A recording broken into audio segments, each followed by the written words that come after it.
السلام علیکم۔ آفیشل اردو میں خوش آمدید۔ زمانہ گزشتہ میں شہر کاشغر میں ایک درزی رہا کرتا تھا۔ ایک روز وہ اپنی دکان پر بیٹھا کام کر رہا تھا کہ ایک کبڑا گویا اس کی دکان کے سامنے بیٹھ کر گانے لگا۔ درزی کو اس کا گانا پسند آیا۔ وہ کبڑے سے کہنے لگا کہ آج کی رات میرے یہاں رہو، رات کو اطمینان سے تمہارا گانا سنوں گا، جو کچھ میسر ہوگا دے دوں گا۔ کبڑا مان گیا۔ چنانچہ رات حسب وعدہ درزی دکان بند کر کے گھر جانے لگا۔ کبڑا گویا بھی اس کے ساتھ ہو لیا۔ گھر پہنچ کر درزی نے اپنی بیوی سے کہا کہ جلدی کھانے سے فارغ ہو جاؤ، میں آج گانے والا لایا ہوں جو بڑا خوش آواز ہے۔ بیوی نے کھانا لا کر سامنے رکھا، اس میں مچھلی بھی تھی۔ درزی نے کبڑے کو بھی بلایا اور دونوں کھانا کھانے لگے۔ کھانے کے دوران اچانک مچھلی کا ایک کانٹا کبڑے کے حلق میں پھنس گیا۔ ہر چند کوشش کی لیکن کانٹا نہ نکلا اور کبڑا بے دم ہو کر گر گیا۔ درزی کو فکر ہوئی کہ کہیں اس کبڑے کے جرم میں گرفتار نہ کر لیا جاؤں۔ بہت دیر بعد درزی کے ذہن میں ایک ترکیب آئی اور کبڑے کو اپنی پیٹھ پر لاد کر ایک حکیم کے مکان پر پہنچا۔ دروازے پہ اندر سے باندی نے آ کر پوچھا کیا ہے؟ درزی نے 5 دینار اس کے ہاتھ میں دیے اور کہا کہ حکیم صاحب کو بلا دو کہ ایک مریض کو دکھانا ہے۔ باندی اندر گئی تو درزی نے کبڑے کی لاش دروازے سے لگا کر کھڑی کر دی اور خود خاموشی سے اپنے گھر واپس آ گیا۔ حکیم صاحب مریض کو دیکھنے باہر آئے۔ جب کواڑ کھولا تو کبڑا نیچے گر گیا۔ حکیم صاحب نے قریب آ کر دیکھا تو معلوم ہوا کہ کبڑا مر چکا ہے۔ حکیم گھبرا گیا کہ کہیں یہ میرے سر نہ لگ جائے۔ پھر گھر آ کر بیوی سے مشورہ کیا کہ ان کے پڑوس میں بادشاہ کا مودی رہتا تھا۔ میاں بیوی نے مل کر کبڑے کی لاش مودی کے گھر اتار دی۔ مودی اس وقت تک گھر میں واپس نہیں آیا تھا۔ آدھی رات گزری، جب وہ واپس آیا تو اس نے دیکھا کہ ایک آدمی کھڑا ہے۔ مودی نے خیال کیا کہ شاید غلہ چور ہے، لکڑی اٹھا کر مارنے لگا۔ کبڑے کی لاش زمین پر گری۔ مودی نے پاس آ کر دیکھا کہ لکڑی کھا کر کبڑا مر گیا ہے۔ اب میری خیر نہیں۔ چنانچہ اس نے ناش کو اٹھایا اور بازار میں لا کر دکان کے سہارے کھڑی کر دی، اور اتفاقاً ایک فرنگی سوداگر کسی دعوت میں شریک ہو کر واپس آ رہا تھا۔ دور سے ناش دیکھ کر سمجھ گیا کہ چور ہے، تالا توڑ رہا ہے۔ چنانچہ شور کرتا ہوا اور کبڑے کی ناش پر 2-3 لکڑیاں ماری۔ لاش نیچے آ پڑی۔ اتنے میں شور سن کر کچھ اہل محلہ اور سپاہی جمع ہو گئے اور کبڑے کو مردہ دیکھ کر ان لوگوں نے فرنگی کو گرفتار کر لیا اور کبڑے کی ناش کے ساتھ قاضی شہر کے سامنے پیش کیا۔ قاضی صاحب نے فرنگی کو قاتل قرار دیا اور پھانسی کی سزا کا حکم دیا۔ تمام شہر میں منادی کرا دی گئی کہ کل ایک کبڑے کے قتل کے الزام میں فرنگی سوداگر کو پھانسی دی جائے گی۔ لوگ جوک در جوک سزا دیکھنے کے لیے جمع ہو گئے۔ ابھی فرنگی سوداگر کو پھانسی نہیں دی گئی تھی کہ بادشاہ کا مودی آگے بڑھا اور کہنے لگا اس بڈھے کا قاتل یہ نہیں بلکہ میں ہوں۔ قاضی صاحب نے اس کی گرفتاری کا حکم دیا تو حکیم صاحب نے قاضی صاحب سے عرض کیا کہ مودی بالکل بے گناہ ہے، بڈھا میرے ہاتھ سے مرا ہے۔ قاضی صاحب حکیم صاحب نے کو گرفتار کر لیا تو درزی نے کہا کہ حضور یہ سب بے قصور ہیں، یہ کبڑا اصل میں میرے یہاں مرا ہے۔ قاضی صاحب پریشان ہو گئے کہ یہ کیا معاملہ ہے۔ چنانچہ انہوں نے کبڑے کی ناش فرنگی سوداگر، مودی، حکیم صاحب و درزی سب کو خلیفہ صاحب کے دربار میں پیش کیا اور مقدمے کی کارروائی شروع کی۔ بادشاہ نے تمام واقعات سن کر کہا تم لوگ اپنی اپنی داستان زندگی بیان کرو، اور کبڑے کے واقعات سے عجیب تم نے کوئی واقعہ سنایا تو میں بری کر دوں گا، ورنہ تم سب کو اس کبڑے کے قصاص میں قتل کرا دوں گا۔ سب سے پہلے فرنگی سوداگر نے قصہ بیان کرنا شروع کیا۔ یا امیر المومنین، میں مصر کا رہنے والا ہوں۔ میرا باپ دلالی کا کام کرتا تھا۔ باپ کے انتقال کے بعد میں نے بھی یہی پیشہ اپنا لیا۔ ایک روز ایک نوجوان گھوڑے پہ سوار آیا اور تل کا نمونہ دکھا کر نرخ دریافت کیا۔ میں نے 100 درہم فی من بھاؤ بتایا۔ وہ کہنے لگا کہ کوئی خریدار ہو تو فلاں سرائے میں آ کر معاملہ طے کر لو۔ اس کے جانے کے بعد میں نے 1-2 سوداگروں سے 110 درہم فی من کے حساب سے معاملہ طے کر لیا اور ان کو لے کر سرائے میں پہنچا۔ کل مال خرید لیا جس کی قیمت تقریباً 20,000 درہم ہے، اس نوجوان کو دے دی۔ اس نے 1.5 درہم مجھے دیا اور باقی رقم بھی میرے پاس امانت رکھوا دی کہ جب ضرورت ہوگی لے لوں گا۔ اس کے بعد ایک مدت تک وہ مجھے نہیں ملا۔ ایک روز بازار میں ملاقات ہوئی تو میں نے اس سے تقاضا کیا کہ اپنی امانت لے جاؤ، لیکن اس نے ٹال دیا۔ اس کے بعد پھر 1 سال تک مجھے اس کی صورت نظر نہیں آئی۔ اس کے بعد اچانک میں نے دیکھا کہ وہ نہایت عمدہ لباس پہنے ہوئے گھوڑے پر سوار کہیں جا رہا تھا۔ بڑے اصرار کے ساتھ میں اسے اپنے گھر لایا اور جو کچھ میسر تھا کھانے کے لیے پیش کیا، لیکن میرے تعجب کی کوئی حد نہیں رہی جب میں نے دیکھا وہ بائیں ہاتھ سے کھانا کھا رہا ہے۔ وجہ دریافت کی تو اس نے آستین سے اپنا ہاتھ نکال کر دکھایا جو کٹا ہوا تھا، اور پھر اپنا قصہ یوں بیان کیا۔ میرا باپ بغداد کا مشہور سوداگر تھا۔ مجھے بچپن سے مصر دیکھنے کا بہت شوق تھا، لیکن کبھی اس طرف آنے کا موقع نہ ملا۔ آخر میرے والد کا انتقال ہو گیا۔ میں نے اپنی کل جائیداد فروخت کر دی اور بہترین کپڑا خرید کر مصر روانہ ہو گیا۔ بعد قطع منازل کے قاہرہ پہنچا اور مسرور پاشا کے سرائے میں قیام کیا۔ صبح کو میں نے اپنا مال بازار میں دکھایا جسے لوگوں نے بے حد پسند کیا۔ میں روزانہ کچھ مال بازار لے جاتا اور اس کو فروخت کر کے باقی دن سیر و تفریح میں گزارتا۔ ایک روز ایک دلال میرے پاس آیا اور کہنے لگا کہ اس طرح مال فروخت کرنے میں منافع بھی کم ہوگا اور وقت بھی بہت زیادہ لگے گا۔ بہتر یہ ہے کہ آپ مختلف بڑی دکانوں پر اپنا مال رکھوا دیجئے اور ان سے تحریر کرا لیجئے، اور آپ کی مقررہ قیمت پر مال فروخت ہوتا رہے گا اور آپ ہفتے میں 2 بار روپیہ پیسہ وصول کر لیا کریں۔ مجھے یہ رائے پسند آئی اور میں نے اپنا کل مال بڑی بڑی دکانوں پر رکھوا دیا۔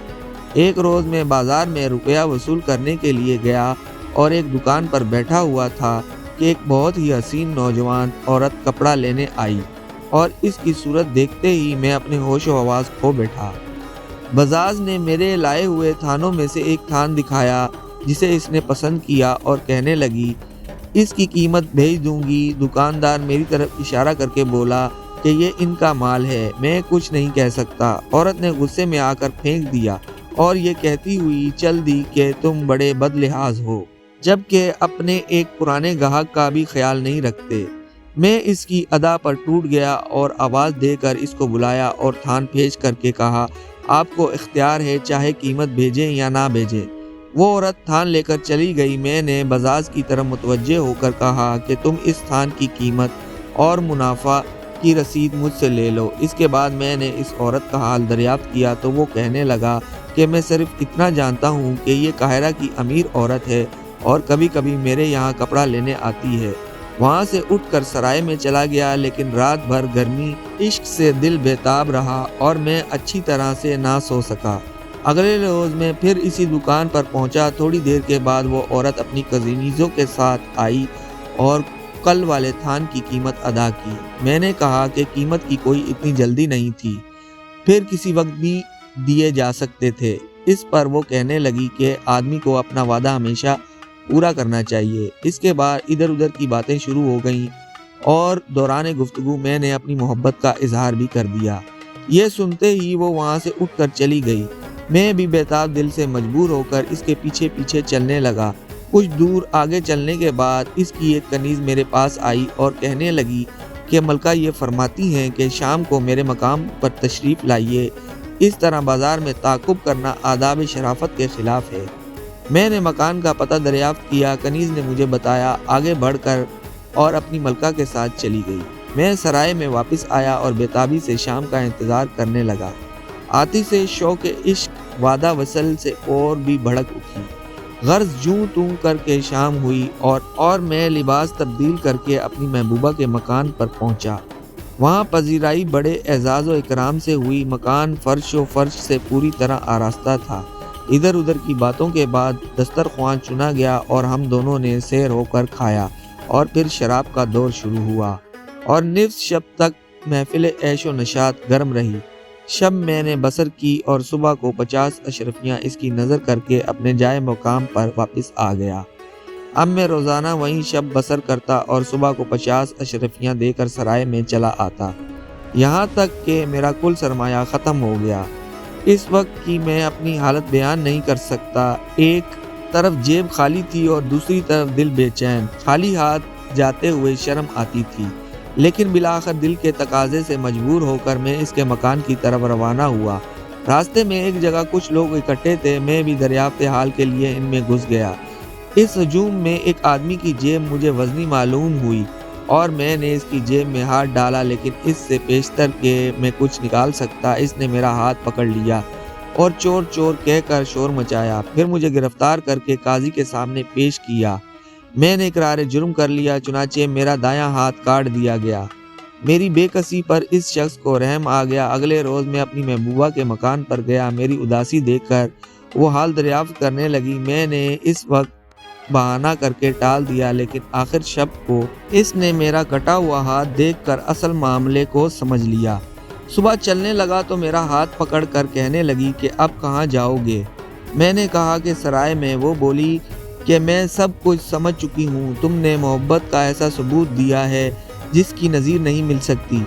اب میری باری ہے، تم سے زندگی بھر جدا نہیں ہونا چاہتی۔ چنانچہ اس وقت قاضی صاحب کو بلایا اور ہم دونوں کا نکاح ہو گیا۔ اس کے بعد اٹھ کر وہ اندر گئی اور وہ ساری اشرفیاں جو میں نے اس کو دی تھیں اٹھا کر میرے سامنے ڈال دیں اور اپنا کل متاع و مال میرے سپرد کر دیا۔ ہم دونوں ہنسی خوشی رہنے لگے، لیکن اس عورت نے وفا نہ کی اور چند ہی ماہ بعد بیمار ہو کر انتقال کر گئی۔ اس کی موت سے میں ایسا دل برداشتہ ہوا کہ قاہرہ میں رہنا دوبر ہو گیا۔ چنانچہ اب میں دل بہلانے کو ملک در ملک گھومتا پھرتا ہوں۔ یہ کہانی سنا کر ہاتھ کٹے نوجوان نے اپنا تمام روپیہ جو میرے پاس امانت تھا مجھ ہی کو بخش دیا۔ میں اس کی عالی حوصلگی اور مروت سے اتنا متاثر ہوا کہ اپنا مال و اسباب بھی فروخت کر کے اس کے ساتھ سیاحت کے لیے گھر سے نکل کھڑا ہوا۔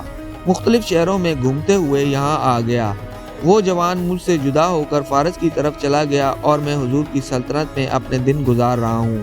یہ کچھ قصہ سن کر بادشاہ نے کہا کہ تمہارا واقعہ اس وقت سے زیادہ عجیب نہیں ہے، اس لیے مجھے تمہارے قتل کا حکم دینا پڑے گا۔ یہ سن کر مودی آگے بڑھا اور غرض کرنے لگا، عالم پناہ، میں بھی ایک سرگزشت سنانا چاہتا ہوں جو مجھے امید ہے اس کبڑے کے قصے سے زیادہ دلچسپ ہوگی۔ مودی نے کہا کہ اس شہر کاشگر میں چند روز ہوئے ہیں، ایک جگہ دعوت طعام تھی اور میں اس میں شامل تھا۔ جب کھانا چنا گیا اس میں بہترین کھانوں کے ساتھ لہسن پلاؤ بھی تھا۔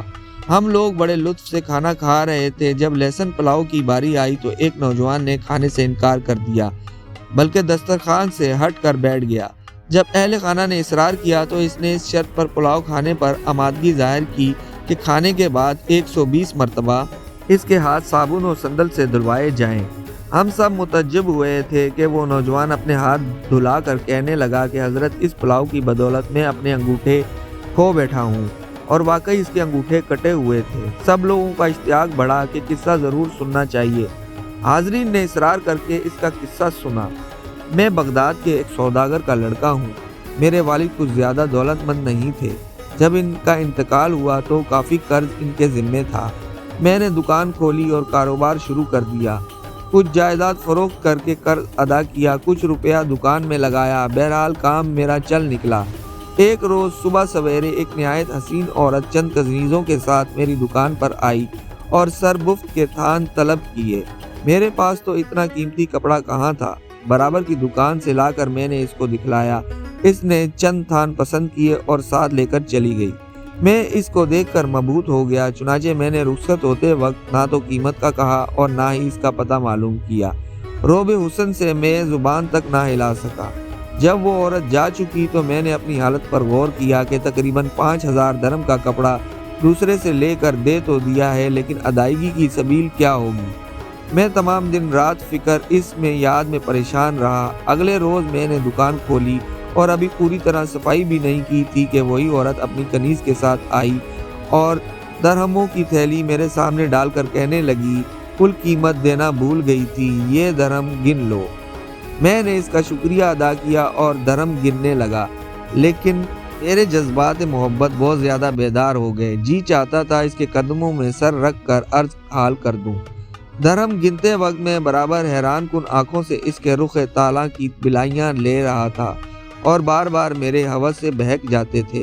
غالباً وہ میری کیفیت کو سمجھ گئی تھی، کیونکہ وہ خاموش بیٹھی ہوئی میری حرکات پر مسکرا رہی تھی۔ بہرحال قیمت میرے سپرد کر کے وہ نازنین واپس چلی گئی اور میرے صبر و قرار کو بھی اپنے ساتھ لے کر پھر 1 ماہ تک میں نے اس کو نہیں دیکھا، لیکن اس دوران میں 1 منٹ کے لیے بھی اس کو نہیں بھولا۔ راتوں کو خواب میں وہی حسین چہرہ نظر آتا تھا، دن اس کی راہ کو تکتے تکتے جس سے وہ دوبارہ آئی تھی میری آنکھیں تھک جاتی۔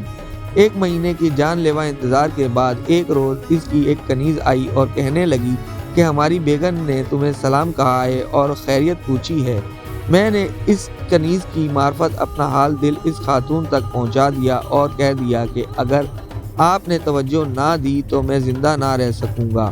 چند روز بعد پھر وہ کنیز آئی اور کہنے لگی ہماری بیگم خود بھی تمہیں چاہتی ہے، وہ ملکہ زبیدہ کی چہیتی کنیز ہے، انہوں نے ملکہ سے درخواست کی تھی کہ وہ تم سے شادی کی اجازت دیں۔ ملکہ نے کہا کہ وہ پہلے تمہیں دیکھنا چاہتی ہیں، چنانچہ آج تم دجلہ کے قریب مسجد زبیدہ میں ٹھہرو، رات کو کسی وقت ہماری خاتون خود آ کر تمہیں لے جائیں گی۔ یہ مزدہ سن کر میری خوشی کی کوئی انتہا نہ رہی۔ دکان سے اٹھ کر میں نے غسل کیا اور حسب توفیق عمدہ لباس پہنا اور بعد مغرب مسجد زبیدہ کے پاس جا کر انتظار کرنے لگا۔ تھوڑی دیر میں وہ قطالہ عالم ایک کشتی میں آئی اور میرے پاس بیٹھ گئی۔ خواہش جذبات سے میری زبان بند تھی، میں نے اپنے سر اس کے قدموں میں رکھ دیا، اپنے آنسوؤں سے اس کے پیروں کو تر کر دیا۔ اس نے محبت سے میرا سر اٹھایا اور سینے سے لگا کر دیر تک تسلی و تشویح دیتی رہی، پھر مجھے ایک صندوق میں بند کر کے کشتی میں رکھ دیا گیا۔ وہ کشتی ملکہ زبیدہ کے محل کے قریب ٹھہری۔ چند غلاموں نے وہ صندوق اٹھا کر ملکہ کے سامنے لے جا کر رکھ دیا۔ غلاموں کے چلے جانے کے بعد ملکہ زبیدہ نے مجھے باہر نکلوایا اور میرے حالات حسب و نصب دریافت کیا، پھر خوش ہو کر فرمایا کہ میں تمہاری شادی اپنی پیاری کنیز سے کرنا چاہتی ہوں، مجھے امید ہے کہ تم اس کو خوش رکھ سکو گے۔ میں نے جھک کر ملکہ کے زیر قدم بوسہ دیا اور دست بدستہ کھڑے ہو کر عرض کیا کہ میں ان کی خوشنودی کے لیے اپنی جان تک نثار کر دوں گا۔ ملکہ نے حکم دیا کہ اس کو الگ مردانہ حصے میں رہنے کی جگہ دی جائے، کیونکہ خلیفہ کی اجازت کے بغیر شادی مناسب نہیں، اور ملکہ نے وعدہ فرمایا کہ خلیفہ سے میں خود اجازت حاصل کروں گی، لہٰذا مجھے ایک بہت خوشنما جگہ رہنے کے لیے دے دی۔ دن میں 2-4 بار محبوب کنیز میرے پاس آتی، 2-4 پیار و محبت کی باتیں کرتی، میرے زخم دل پر اپنی تشفی کا مرہم رکھتی۔ اس طرح دن بسر ہوتے گئے۔ آخر ایک روز ملکہ نے میری شادی کی اجازت حاصل کر لی اور قاضی صاحب کو بلا کر نکاح کر دیا۔ سب کو کھانے سے فارغ ہو کر میں اپنی دلہن کے کمرے میں گیا اور اس کے قریب بیٹھا تو اس نے ایک دم شور مچا دیا کہ دور ہو جا، میرے قریب نہ آ۔ میں سخت پریشان تھا کہ معاملہ کیا ہے۔ اتنے میں کنیزیں جمع ہو گئیں، لیکن میری دلہن برابر اصرار کرتی رہی اس کو دور ہٹاؤ۔ جب میں نے اصرار دریافت کیا تو وہ کہنے لگی کہ تمہیں کس بیوقوف نے تربیت دی تھی کہ لہسن پلاؤ کھاؤ؟ تم نے صابن و صندل سے ہاتھ صاف نہیں کیے، بو سے میرا دماغ پھٹا جا رہا ہے، تم اس قابل نہیں کہ کسی اعلیٰ صحبت میں جا سکو، تمہیں اس کی سزا بھگتنی پڑے گی۔ چنانچہ اس نے میرے ہاتھوں اور پیروں کے انگوٹھے کٹوا دیے اور عہد کیا کہ آئندہ میں لہسن پلاؤ نہیں کھاؤں گا، کھانے کے بعد صابن و صندل سے خوب ہاتھ دھو لیا کروں گا۔ 2-4 روز میں میرے زخم اچھے ہو گئے اور وہ میرے ساتھ پیار و محبت سے رہنے لگی اور اکثر مجھے پیار کر کے اپنی زیادتی کی معافی مانگا کرتی تھی۔ وہ کہا کرتی تھی کنیز ہونے کے باوجود محل میں رہنے سے میرا دماغ خراب ہو گیا ہے اور اس وجہ سے اس وقت غصے سے مجھے یہ حرکت ہوئی۔ بہرحال آئندہ زندگی میں بہت باوفا بیوی ثابت ہوئی، لیکن 2 سال سے زیادہ زندہ نہیں رہی۔ اس کے انتقال کے بعد میں نے یکے بعد دیگرے 4 عقد کیے، لیکن چاروں بیویاں مر گئیں۔ میں نے دل برداشتہ ہو کر ترک وطن کر دیا اور جگہ جگہ سیر و تفریح کرتا ہوا پھر رہا۔